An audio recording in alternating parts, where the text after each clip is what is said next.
welcome to Girl Fight Talk. I'm your host, Kayla Haley, and it's a really exciting week this week. There's been so much that's been going on. Today, we've got a great opportunity to interview Leister the head coach of Elevation Fight Team here in Denver, Colorado. We're going to go ahead and get him on the phone. We've got a lot to get through this episode. We've got UFC 202 this weekend with Conor McGregor, Diaz versus McGregor 2. So we're going to go ahead and give Leister a phone call. Let's see.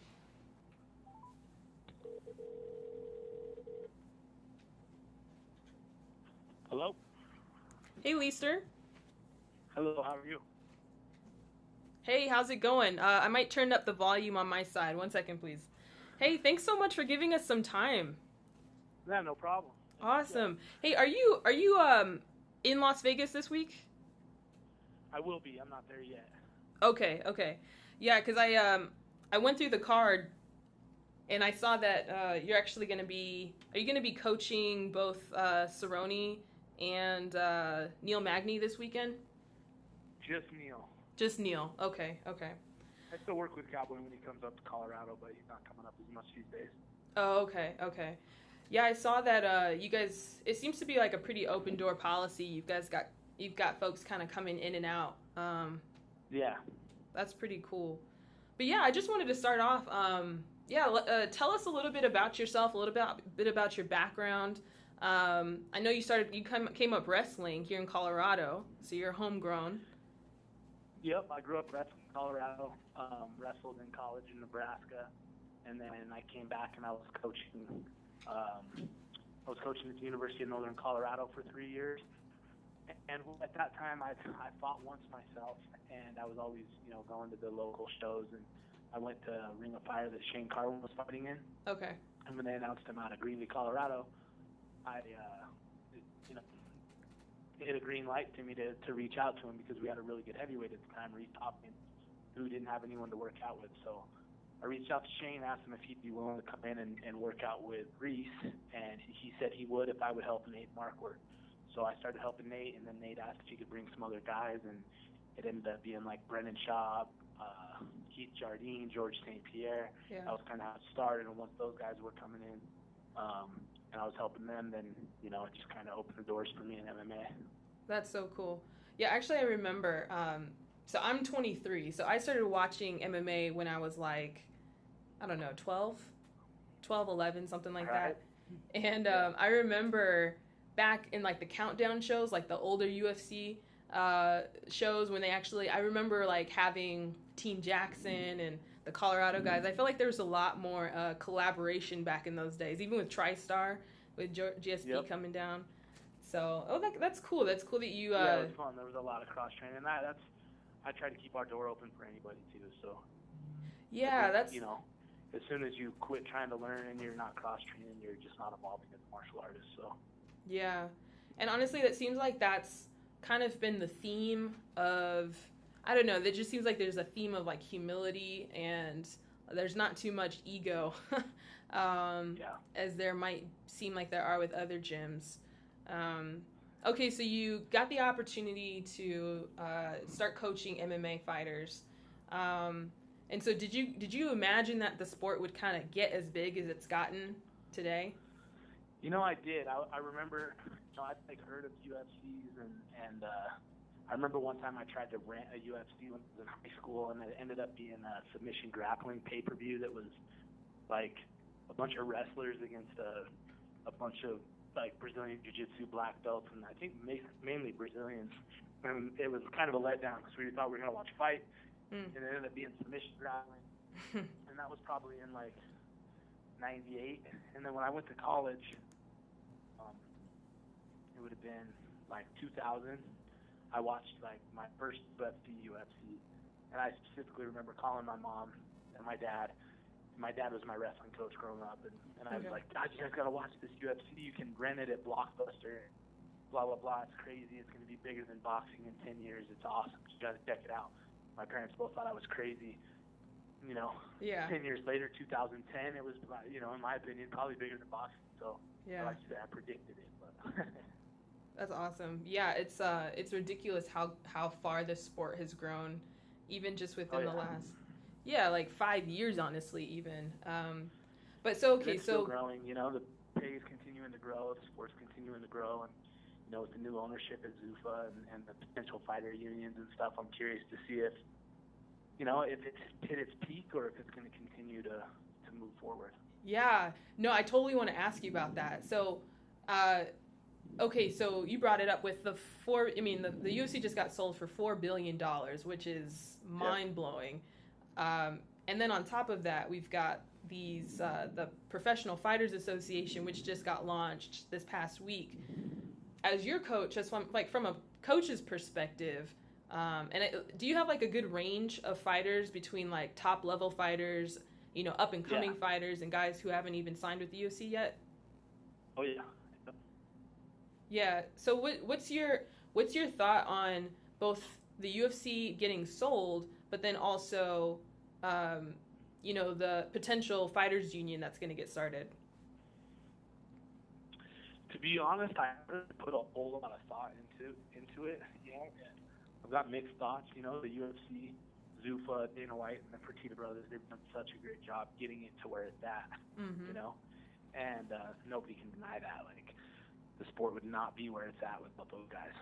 So Totally. It's hard to criticize what they've done. That being said, from a fighter standpoint, you know, when you're making 10-10, 12-12, you're fighting 3 times a year. Let's say you win all 3 fights, you're at, you know, 10-10, 12-12, 14-14. You know, by the time you pay your coaches and everybody, you're probably only making like $30,000 a year for 3 fights, winning at the highest level. Right. So it's tough to like take the UFC back on that and say like, oh yeah, they're paying their guys, and, you know, they're taking great care of them, and you know, I don't know. When I don't think that's when you're selling a company for $4 billion, you got 500 people under contract. If you have a guy at the entry level, that's, you know, you do the math, 10-10, 12-12, 14-14, which is a pretty typical entry pay when you sign with the UFC. That's only $72,000 a year. Wow. So let's take out 30% of that. You cleared $50,000. 30% is your coaching and your management. You're probably spending 10 to 15% for management and 10 to 15% for coaching. So we'll say 30%. Then that you're down at $50,500. Wow. And then, you know, take off another 20%, you're down to $40,000.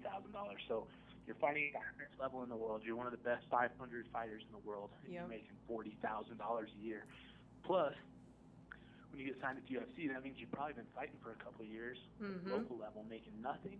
So, I mean, you're basically poverty, hoping you can get a bonus, you know, and that's, I don't know. When a company's selling for $4 billion and you look at the profit, you know, obviously they've never disclosed their books. I'd love to see that. Yeah.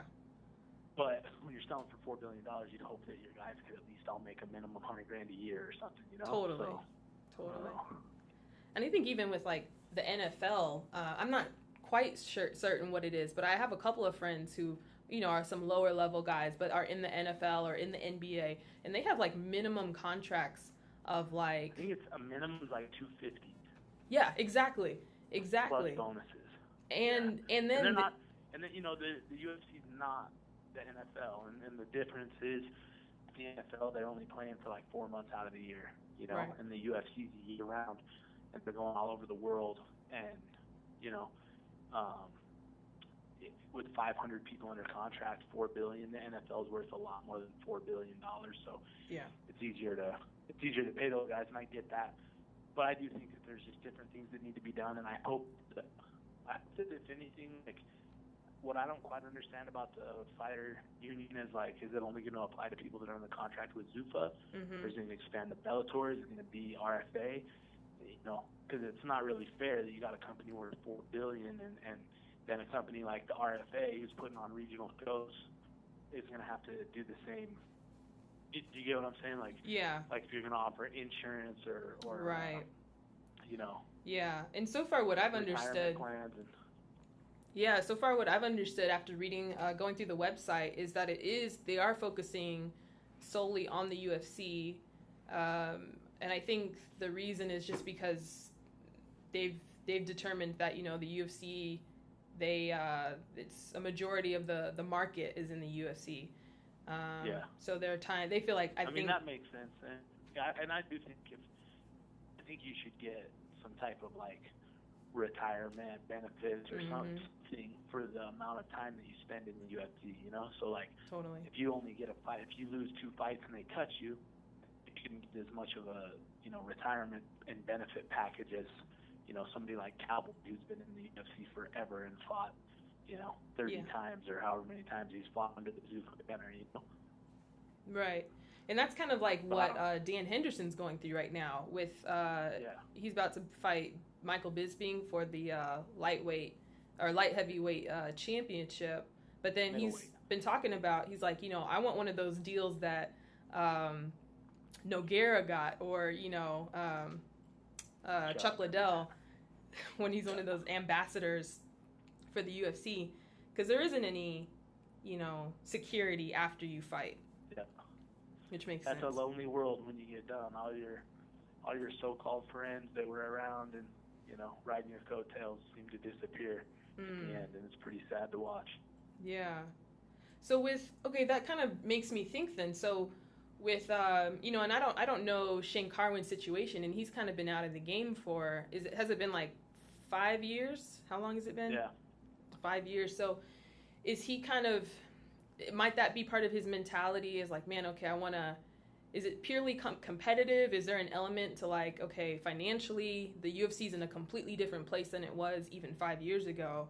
This might just be a lucrative opportunity for me to, you know, set myself up. No, I don't. You know, Shane he does pretty well for himself outside the cage. And, okay. And, you know, he's an engineer. He graduated from School of Mines with an engineering degree in grad school. So, I mean, he's a really smart guy. And with him, I just don't think he's happy with the way his career panned out. The last 2 fights, you know, you got the super devastating loss to Brock Lesnar when you're beating him the whole fight, and then, you know, get choked in the second round. And then Dos Santos, that wasn't really even the real Shane Carwin, you know, in my opinion.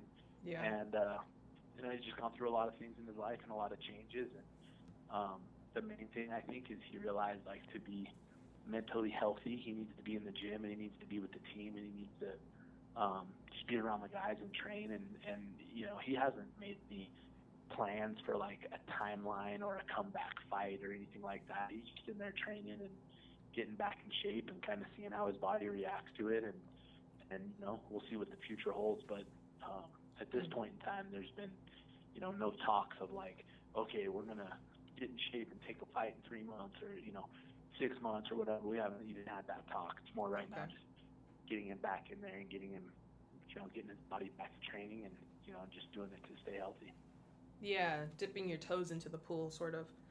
That makes sense. Because, I mean, and there's been so many changes. That's the other thing. Like, I'd imagine it takes a lot just to... No, it's not about, he's the one guy that it's never been about the fame or the money. Like, that's actually what turns Shane off the most about the sport, is like the fame and the money. He would rather no one ever know who he is and just go in and compete. And so, you know, just coming in and being around the guys and training again, I think he just wants to see how his body reacts and see where it takes him. And I don't think you know, all the rest of this, I don't think has even entered his mind, you know, like a payday or the change with the UFC or any of that. I don't think he's thought of any of it, to be honest. That's great. And I mean, to be honest, the heavyweight division could really use some fresh, not that Shane is new, but it could use some fresh blood in that division. For sure, yeah. So, tell me a little bit more about Elevation Fight Team. It's funny, I got to talk to Joe Lewanson the other day, and even Mark Antine. And Mark, actually, I talked to him just 2 days ago, and he was like, you know, yeah, Leister's a good friend, and, you know, we you know, the Elevation Fight Team, before it was even that, you guys were just kind of like a group that came together. So kind of tell me some of the background about how you guys formed this entire team together. Yeah, it's kind of a long story, you know, but pretty much most of us used to train at Grudge Training Center, and for many different reasons. Like there was just always, um, for me, it's easy I have a business that doesn't involve MMA that pays my bills. Okay. I have a flooring cabinet and countertop company, so nothing to do with martial arts. Gotcha. In Boulder, it's called Atlas Flooring, and that's what pays my bills. I own that place. So it's easy for me to look at what's best for the fighter and not what's best for a business, Mm-hmm. And if I owned a gym, I would probably have a completely different outlook on things. But, there was always like a little bit of, it used to be that I coached wrestling at UNC. People did sparring and their stand-up at Grudge, and they did their jiu-jitsu at Easton's. Okay. And Easton's and Grudge were like, like kind of having like conflicts of like what days people were going to train there and where, and you can either train here, or you can train there, and these little ultimatums were being made, and I didn't really like that because I was caught in the middle. When I quit coaching at UNC, both Amal Easton and Trevor Whitman gave me a key to their facility and was like, if you want to run wrestling classes, run them here. So I used to run one in Boulder and one at Grudge every week. Okay. So it was 2 practices a week, one at Easton's and one in Grudge. And after a couple of years, stuff was going on, and I had actually gone with Cowboy to Muscle Farm, and we did like a private workout, and the place is just empty all the time, Yeah. And that's when I kind of got the idea, like, man, rather than being like pulled both ways, because I'm loyal to both these guys, like I like Trevor, I like them all. I don't want to be caught up in this drama between, who's going to go where and all this stuff, right? Right. So I think Trevor wanted to add jiu-jitsu to Grudge and Amal out of the cage to his facility because he was running the Thursday practices there, and it was just, I don't know. I don't really know what was going on, but I asked Muscle Farm, can I just start running my wrestling practices here? Because it'd be like a neutral site, and I believe in cross-training, and I believe that, like, getting the best guys in one room together is the best for all of them, right? Yeah. So it doesn't matter if you're from Factory X or Grudge or, Easton's or wherever. Like, we can get the best guys training together as much as possible. Iron sharpens iron. And Muscle Farm would be a neutral location where nobody feels like, well, I'm disloyal to my gym if I go to this gym. It's kind of a neutral spot. So I did that for a while, and then there were some other things happening at Grudge, and a lot of the guys were unhappy, and several of them approached me and asked me if I would just start my own team.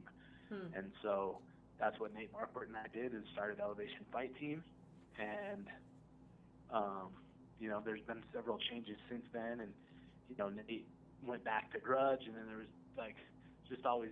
The one thing I hate about MMA is there's always some kind of drama going on, and I just don't have time for it. So, other than that, like, it's been pretty smooth, drama free, and we leave the drama at the door. I don't let it in the door, and I open my doors to pretty much everybody, unless there's past issues, and it's gone very, very smooth, and I think our success speaks for itself, and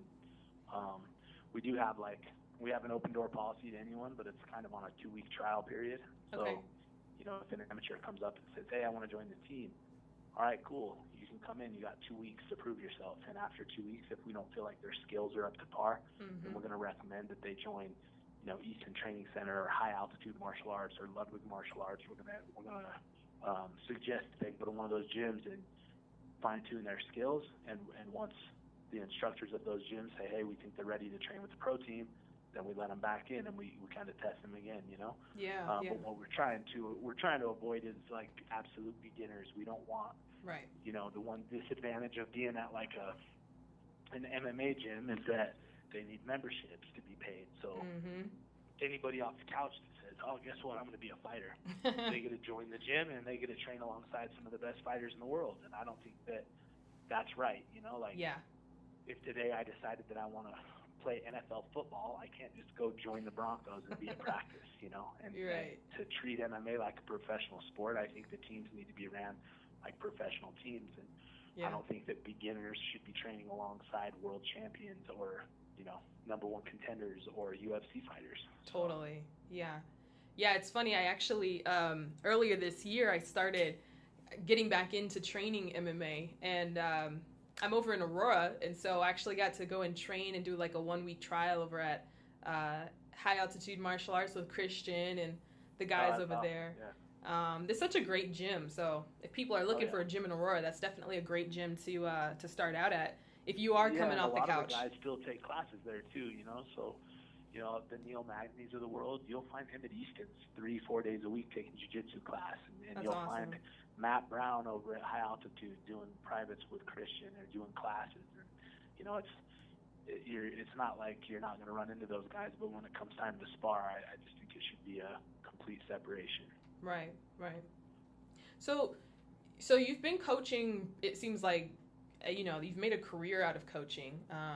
So what did you ever coach women's wrestling before you got into MMA? I did not. Okay. And so, I believe, so is Kat actually still at Elevation Fight Team? I saw she was in San Diego. No, she moved to San Diego and from the Alliance. Okay, so she did move. Okay.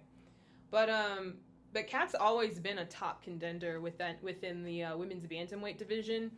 And so what was it like training a top women's contender compared to like the guys all the time?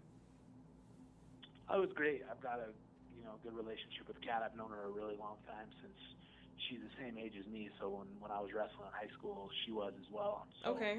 We practiced together. Our teams did, and so I've known her for a very long time. Women are emotional. It's a little different that way. Like for whatever reason, you're gonna as a coach, you gotta treat everyone exactly the same. Yeah. But, there's just different emotions with women, and but I think that could just be I think everyone's different, truly. So I can't even say that it's women. There's Kat's had a lot going on in her life, so coaching her through difficult times has been, that was probably the hardest thing. I think it would have been hard for anybody, and I don't think that it mattered that she was a woman. I think it just, she had a lot going on in her life. Yeah. And I think that would have been the same with a man, I don't think that so it's hard, you know what I'm saying? It's hard to compare the two because I don't feel like I never get to coach Kat when she was at her best with nothing else going on, Yeah, and I know she took a good chunk of time to just, work through whatever she had to work through. And I think that it's cool though that, you being her coach, it seems like from what you're sharing, it seems like you're also her friend and got to just be her friend through whatever she had to work through, which is that was awesome. The hardest part is that I was her friend and her friend. When everything went down with Mauricio, her and her son moved into my house for 3 months with my family, with my wife and my kids, and I'm always there for Kat. She's a special person, and she's she's one of the toughest, most resilient people you'll ever meet, and there's no doubt in my mind that after this last loss, she's gonna be back. I was there with TJ when she fought at UFC 200, and we rode back on the plane together, and I talked to her quite a bit. And she seems like she's truly in the best place mentally and physically that I've seen her in years. She's happy and Cat's happy and content with life, and just in a big place. She's going to be a nightmare for anyone. I believe it. I do. I think she's got some of the best wrestling in the division, and I mean, you hear it all the time with these interviews that fighters are like, no one ever goes into the octagon or, into the cage 100%. But I think what you're saying here with Kat is that she's in a better place, emotionally with, just life-wise. And I think that she just seems happy. I think I told her this on the plane after the fight, her being near an ocean and being able to, she's a pretty zen person, so to be able to meditate in the beach at the ocean and be around that, I think it's the best thing for her is get out of Colorado. And there's too much history in Colorado for her, I think getting away and starting fresh was the best thing she could do for sure. That's great. I think, oh man, I really think that that's great that you being her coach, can look at her not as kind of like what you said with your other business on the side. You can look at her and see what's best for her in her career and her life, and not allow your own, man, I really want you here to represent our team to get in the way of what's going to really help her. That's actually to reiterate about our team is the reason that we call it Elevation Fight Team and not Easton's or Team Muscle Farm or anything else is is purely because we didn't want anybody's business to become bigger than the fighters. That's awesome.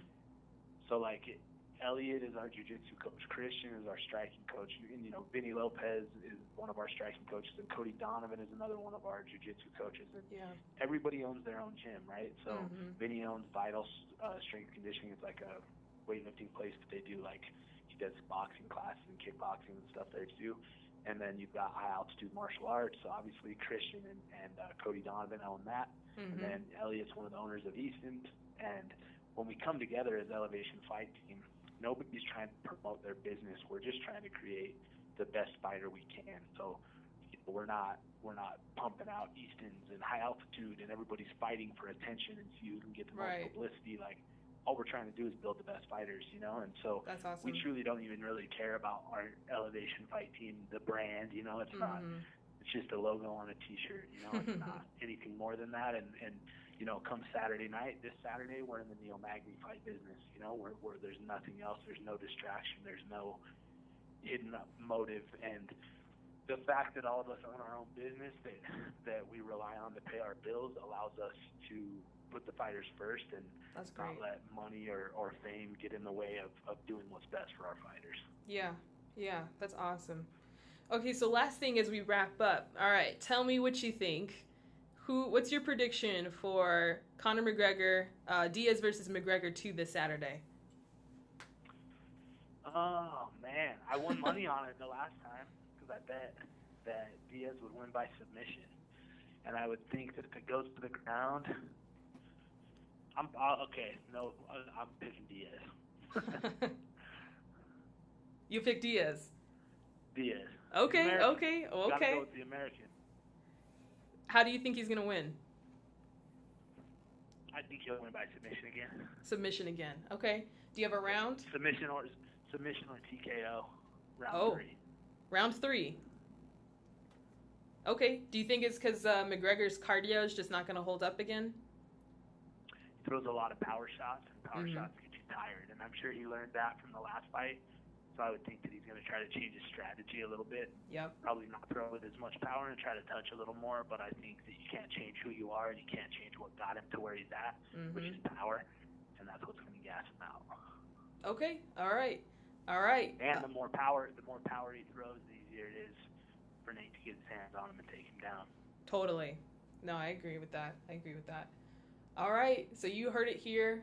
Leister Bowling's got his pick. He's got Nate Diaz in round 3 by either submission or TKO.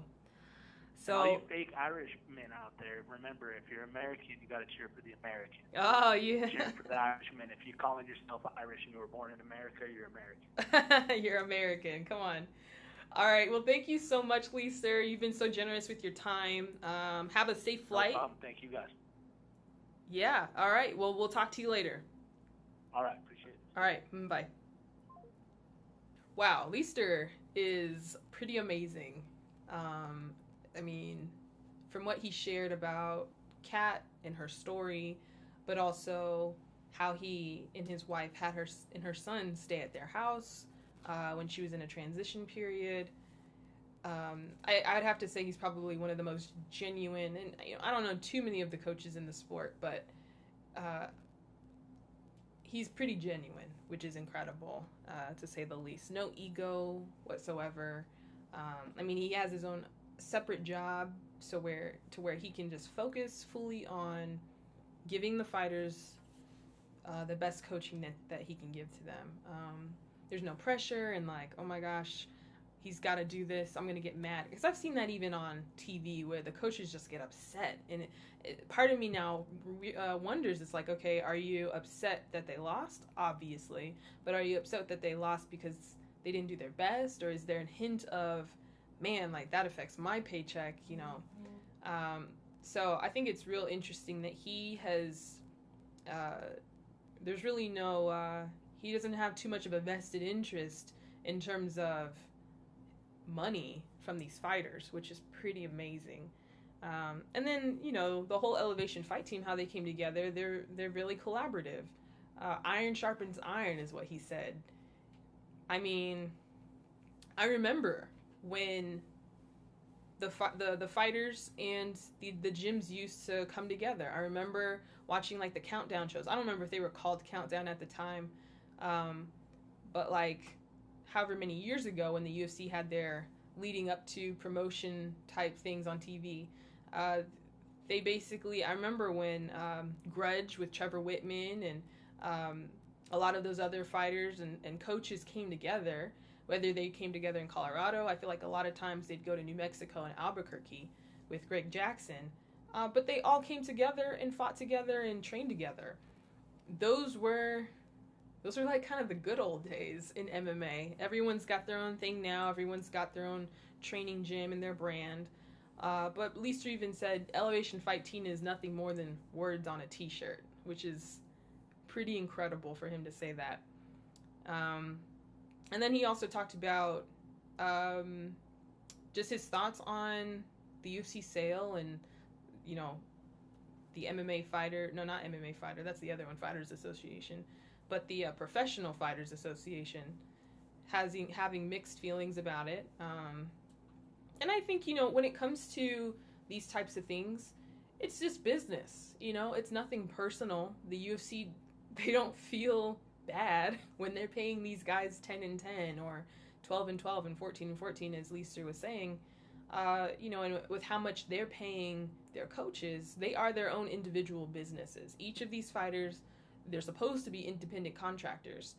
So when you're getting paid less than $100,000 a year and you have to pay out 30%, up to 30% of your salary to your coaching staff, your management team, that's expensive, especially when that margin of what you need to live on is smaller. So I think he made some great points about that. I'm excited to hear more thoughts from, you know, the fighting community on what they think about this association, what they think about the sale. There's a lot to kind of mull over. It's going to be a long process. I forget the gentleman's name, but the main guy heading it up, he's going to be there in Las Vegas, listening to the MMA Hour with Ariel. He's going to be there this weekend. I hope that he gets a lot of support. I hope he gets a lot of support. I remember there's some fighters, I was listening to Michael Bisping earlier this week, and I don't know if I'm quoting him correctly or 100%, but what it sounded like he was saying was that, oh, I don't really know how much I support it. He supports the, you know, lower tiered fighters getting paid more, but I don't know how much I support, you know, everyone getting paid the same. Nobody's getting paid the same. Let's say, so if what the PFA says is true, they get paid about 15% of the total revenue share, and we're aiming for, you know, 45-50% of the revenue share. You know, this is a simple model. If you were to just multiply everyone's current status in the company by 3.125, I did the math on my calculator earlier. Everyone's making 3 point something times more than what they currently make. That seems to me like that's a lot more sustainable than what they're currently getting paid. If they're getting paid $70,000, that's $210 right off the bat. So, you know, I don't really understand some of these top fighters. I understand, you know, the UFC, they don't have any protection right now. They're not, you know, they don't want to put their names, they don't want to get run over by the truck that is the UFC. But at the same time, they need to figure out if they're all going to get together and join this thing so that they can have the collective bargaining power that they do have. Even if they got 80%, 400 of them, that is enough people. That's a lot of people to say, hey, we don't like how things are. We want things to change. So there's going to be tons more to talk about this issue as the months and the weeks approach. I'd love to hear if at any point the UFC has anything to say in response to the PFA. And if any fighters, I would imagine Mark Hunt, he's already said everything he thinks about the UFC. So I'd imagine I could see him joining this association, and I could see him not being afraid to get any kind of repercussions for it. So there's a lot going on. UFC 200, Diaz versus McGregor 2 this weekend in the T-Mobile Arena in Las Vegas, Nevada. I think that, I don't know how much Conor's cardio has improved. That's something that you see over time. But if Conor, I don't know, I've been mulling this one over and over again. If Conor can, I think if he can still be aggressive, but not headhunt, I think if he can utilize some leg kicks and work more of the body shots, which if you've seen any of his training sessions, I see a lot more spinning side kicks to the body rather than his his spinning wheel kicks to the head, which I thought just were a waste of energy. He threw 5 of those, and he telegraphs them so easily. But I think that if McGregor can do that, I think if he can be patient, honestly, I don't really see McGregor finishing Diaz. Diaz has only been finished, I think, once in his career.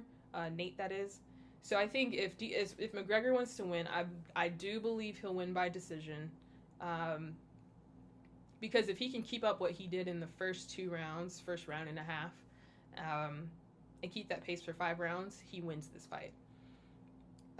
Obviously, if he hurts Diaz bad later in the rounds, I don't necessarily see that happening. Then I guess maybe he can take advantage of it.